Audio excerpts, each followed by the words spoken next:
Hello, আসসালামু আলাইকুম। সবাই কেমন আছেন? আমি রবি ইতালি থেকে বলছি। এই মুহূর্তে আমি আছি একটা সুপার শপে। আর চলে আসলাম তরমুজ কেনার জন্য। তরমুজ আমার বরাবরই অনেক পছন্দের। গত সপ্তাহে একটা তরমুজ কিনছিলাম, প্রায় 10.5 কেজি ওজন একটা তরমুজ, সেটা শেষ করলাম।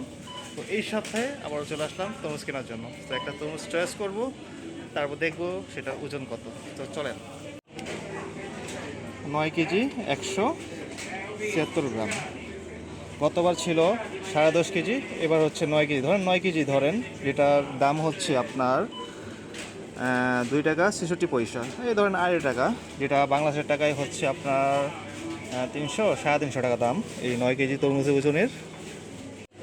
সো তরমুজটা আমি এখন টলির মধ্যে নিয়ে নেব।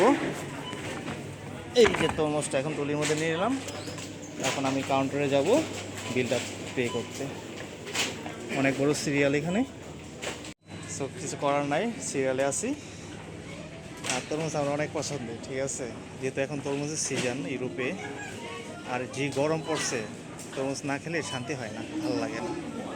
সবাই ভালো থাকবেন, সুস্থ থাকবেন। ভিডিওটা দেখার জন্য অসংখ্য ধন্যবাদ। আল্লাহ হাফেজ।